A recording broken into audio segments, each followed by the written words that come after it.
Usually in medley, so for the success of medley, we thought the very first thing is mentor-mentee relationship. I'm just going to ask him about his mentor. Yeah. Tell him something. Tell us something about your mentor. Okay. So my mentor, when I joined medley, that time my mentor was Ilan. Okay, he's a good guy. Yeah. And then? And then when he left, after that, Arvind. Okay. So you know about him, right? Yeah. Right? I want to hear it from you. He's a very cool guy. Okay. And this time he didn't had time. So but later, before, whenever. But you sent him Yeah, a speech. I sent. He didn't reply at all. No, he didn't like it. He didn't like it. And previously he used to call me and said, "What is your goal in Toastmasters?" and all. So Now he's not doing it. No. no, he's busy with his work. We have the same question to Arvind. About you. We asked already asked. Okay, he told us. Okay, just read it. It's about you.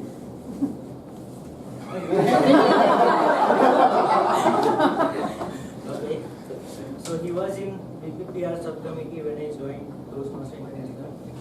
He is senior to me. Though Handwriting is though in initial days he had difficulties in delivering his speech, he has now outgrown his inability inhibitions. He is committed Toastmaster. He is committed, I don't know. He is a man of God.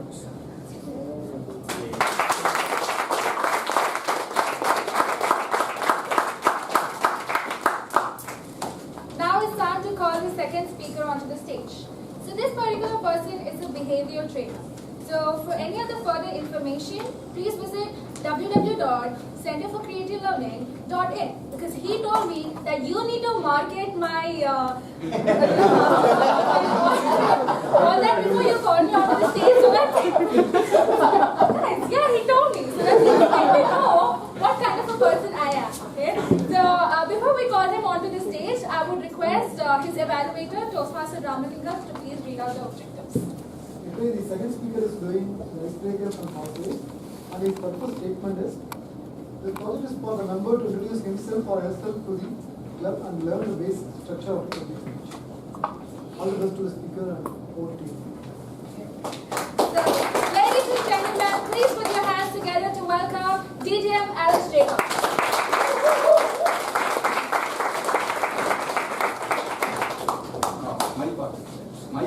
My purpose, DTM. So you have a purpose.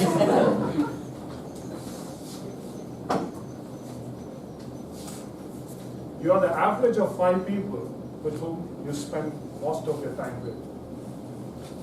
I repeat, you are the average of 5 people with whom you spend most of your time with, says Jim Brown. Toastmasters of today, fellow Toastmasters and my dear friends. A flood in Kerala is in the news. Disasters is the word. And my house for the first time is flooded, though the situation is now fine. Having said that, flood was not uncommon to me during my school days. In fact, we loved floods because school opens on June 1st and school closes for 10 days holiday thanks to the floods. We used to love it. You might have some idea about the topography of the place where I used to live. Nature, birds, acres of land, acres of paddy field, birds, ducks, rivers, streams. This was my surrounding. And life was very good.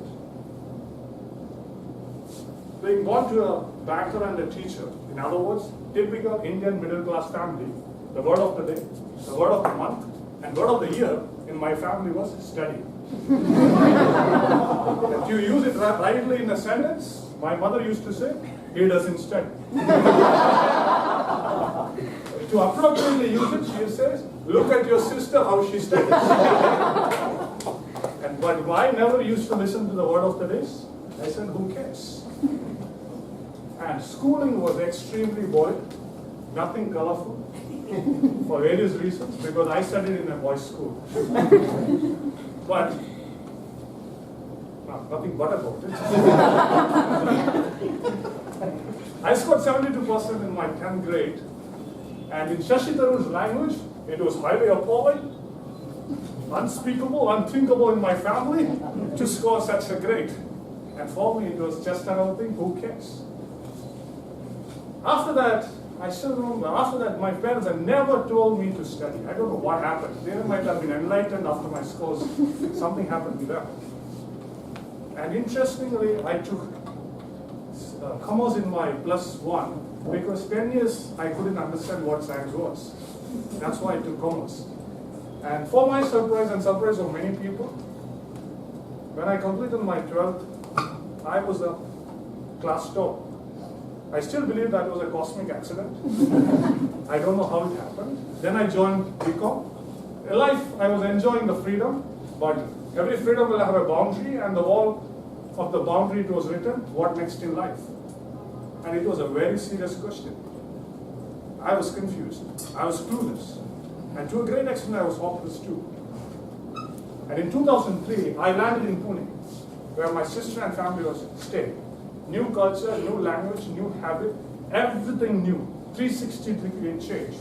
I had two options in front of me: do an MBA or get a job.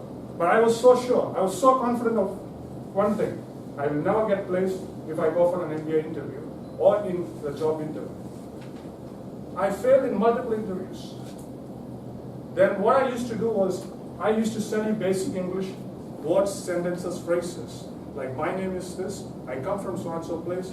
So I used to by heart a lot, so that at least in front of the interviewer, I could, even though he doesn't want that, I could repeat this few lines to him.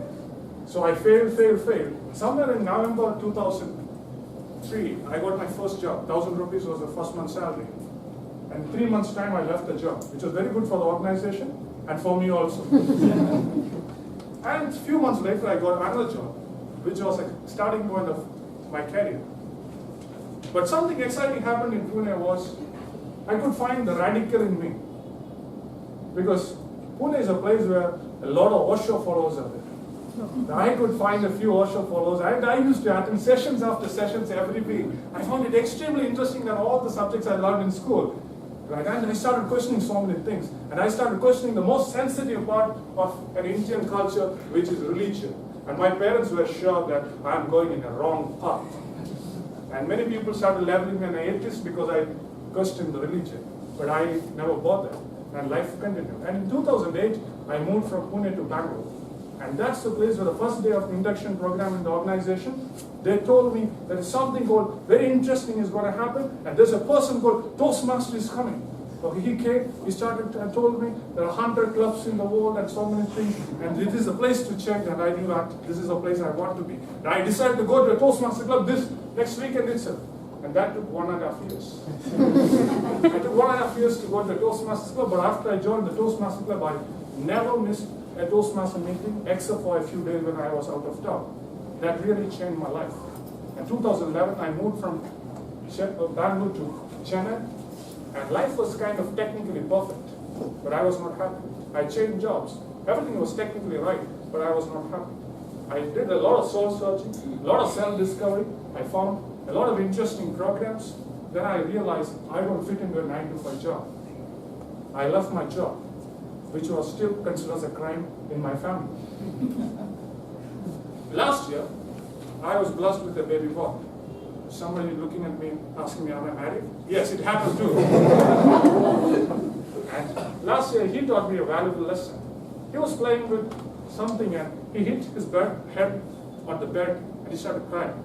A few seconds, he was gasping for breath. And we took him to the doctor, and the doctor said, be careful. This could lead to some danger. And I learned one thing that day. There are so many things we can do in life, but we don't have control on many things. We can only nurture certain things in life. So thank you, Toastmasters. Thank you, Medley, for a wonderful experience you're here. I love to start my pathways today. Thank you so much.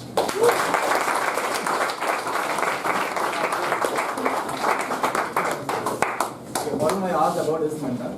I'm going to ask how good you are as a mentor. I don't know. Like you. Horrible. Yeah, same thing we asked about. We asked Dilip. So he was a great human being. Good average. No, average. He's a very humorous person and a kind, I think he was drug addict. He's a kind of human being. What do you mean by that? He's a kind, say he's really much a kind of a human. But he kind of a human thinks and responds. Also he can make speeches that connects audience in a much easier way. I don't know. This is somewhat difficult. Yeah. As a mentor, he is very patient, provides help, but never completely takes over and dominates. And that's all. That's all. It's really nice. Thank you. Speech. Thank you.